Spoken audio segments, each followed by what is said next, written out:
Shalom. Selamat bertemu kembali dalam acara arisan kita Peparan Pepungguan Raja sekali sebulan ya, bukan sekali 2 bulan ya, sekali sebulan di rumah keluarga itu Opus Kemuning ya, bagus sekali nama ini. Ini betul-betul nama yang bagus. Iya. Kemuning itu sebenarnya artinya apa itu? Bunga. Bunga. Kemuning. Oh. Ada lagunya itu ya? Kemuning. Iya. Kemuning dan dari mana? Katanya bunga dari surga. Karena lama. Harum dong ya. Sampai 6 tahun baru ada. ada. Berarti harum. Membawa keharuman di dalam keluarga. Yang kalah hidup keluarga itu, tapi kita juga sih. Bagus itu kabar Kemuning, berarti membawa harum di dalam keluarga. Puji nama Tuhan. Sekarang kita akan masuk di dalam pemberitaan firman Tuhan.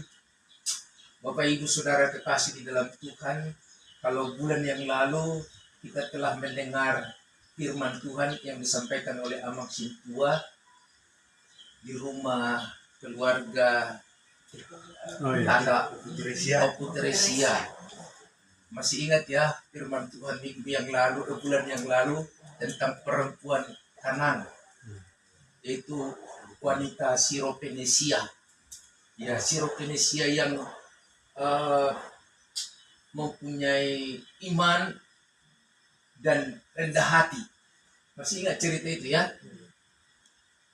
Sekalipun dikatakan tidak layak memberikan roti kepada anjing, tapi wanita Siropenesia ini rendah hati. Tapi remah-remah yang jatuh dari meja tuannya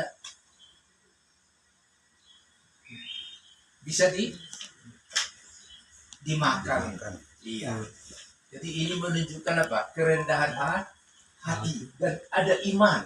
Sehingga lewat imannya itu anaknya perempuan yang keras waktu itu ya. Kerasukan setan ya. Dilepaskan dari roh jahat. Itu minggu yang lalu. Masih ingat ya firman Tuhan itu dari mana itu minggu yang lalu? Bulan lalu. Bulan yang lalu dari kitab Injil Markus 7 ayat 24 sampai 30. Juga ada di situ dalam Injil Matius kan? Injil Matius 15 ayat 21 28. Ini sungguh luar biasa. Iman dari seorang wanita yang bukan wanita Kanan itu sebenarnya bukan orang yang sungguh-sungguh di dalam Tuhan ya.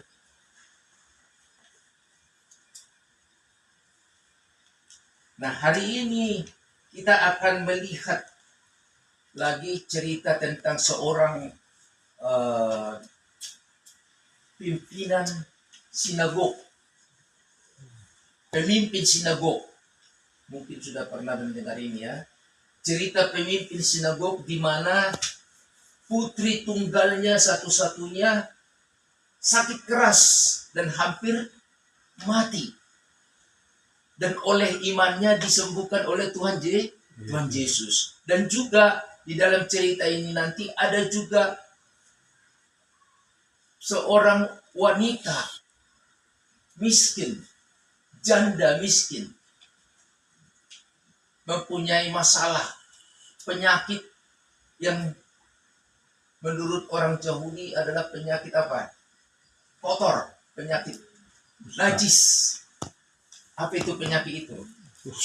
Bukan penyakit kotor, pendarahan. Iya, penyakit ini menurut orang Yahudi adalah penyakit yang kotor, tidak boleh bergaul dengan umum, harus dikucilkan. Hampir sama dengan penyakit apa? Kusta, dikucilkan dari masyarakat. Gitu. Nah, kita akan melihat 2 cerita ini nanti. Bagaimana seorang pemimpin sinagog mempunyai iman yang sungguh-sungguh kepada Tuhan bahwa Yesus sanggup menyembuhkan anaknya yang perempuan satu-satunya. Demikian juga wanita janda yang miskin ini, dia juga punya iman yang luar biasa. Sekalipun dia tidak bisa bergaul dengan masyarakat, tetapi di dalam hatinya berkata apa? Asal ku jamah saja jubahnya, aku pasti sembuh. Oleh sebab itu kita lihat dulu Alkitab kita buka di dalam kitab Injil Markus pasal 5 ayat 21 sampai ayat 43. Ada yang bisa membacakannya untuk kita? Oh, tapi kita akan membacanya secara bersama-sama ya. Sebentar. Injil Markus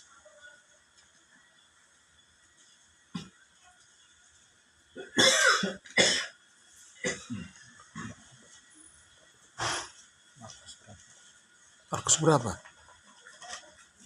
Markus 5 ayat 21. Ya. Saya akan membacakan ayat ganjil terlebih dahulu, nanti kita membacakan ayat genap.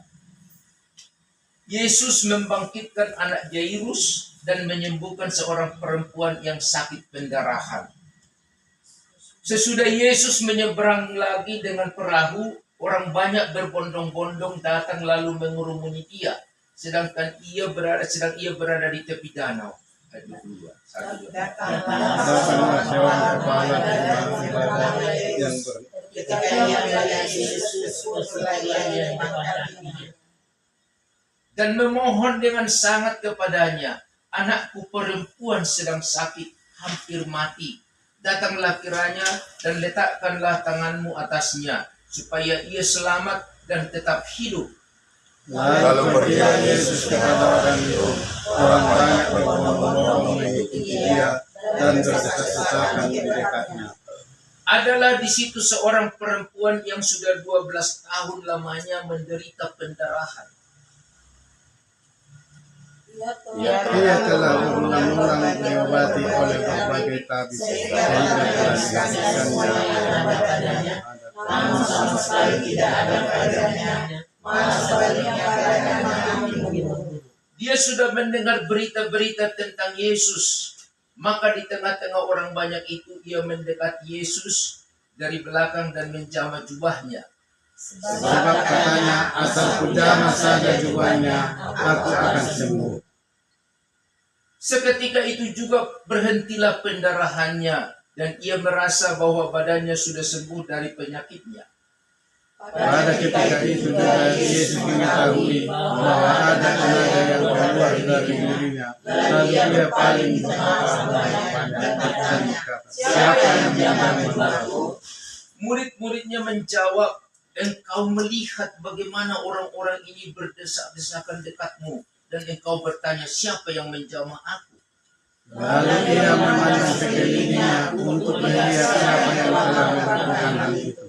Perempuan itu yang menjadi takut dan gemetar ketika mengetahui apa yang telah terjadi atas dirinya, tampil dan tersungkur di depan Yesus dan dengan tulus memberitahukan segala sesuatu kepadanya. Maka katanya kepada perempuan itu, hai anakku, imanmu telah menyelamatkan engkau. Pergilah dengan selamat dan sembuhlah dari penyakit. Ketika Yesus masih berbicara, datanglah orang dari keluarga kepala rumah ibadah itu dan berkata, anakmu sudah mati, apa perlunya lagi engkau menyusah-nyusahkan guru? Tetapi Yesus tidak meninggalkan mereka dan berkata kepada orang itu, percaya saja. Lalu Yesus tidak memperbolehkan seorang pun ikut serta kecuali Petrus, Yakobus dan Yohanes, saudara Yakobus. Mereka tiba di rumah kepala rumah ibadat dan di sana melihatnya orang-orang menangis dan merasakannya. Sesudah ia masuk, ia berkata kepada orang-orang itu, mengapa kamu ribut dan menangis? Anak ini tidak mati, tetapi tidur. Tetapi mereka menertawakan dia, maka diusirnya semua orang itu, lalu dibawanya ke dalam anak itu, dan mereka yang bersama dengan dia masuk ke anak itu. Lalu dipegangnya tangan anak itu, katanya, Talita kum, yang berarti, hai anak, aku berkata kepadamu, bangunlah. Ketika itu juga anak itu bangkit berdiri dan berjalan, sebab umurnya sudah 12 tahun. Semua orang yang hadir sangat takjub. Kita bersama-sama membaca. Dengan sangat ia berpesan kepada mereka, supaya jangan seorang pun mengetahui hal itu. Lalu ia menyuruh mereka memberi makan. Amin. Sampai di sini pembacaan firman Tuhan untuk kita pada sore hari ini. Agak panjang sekali.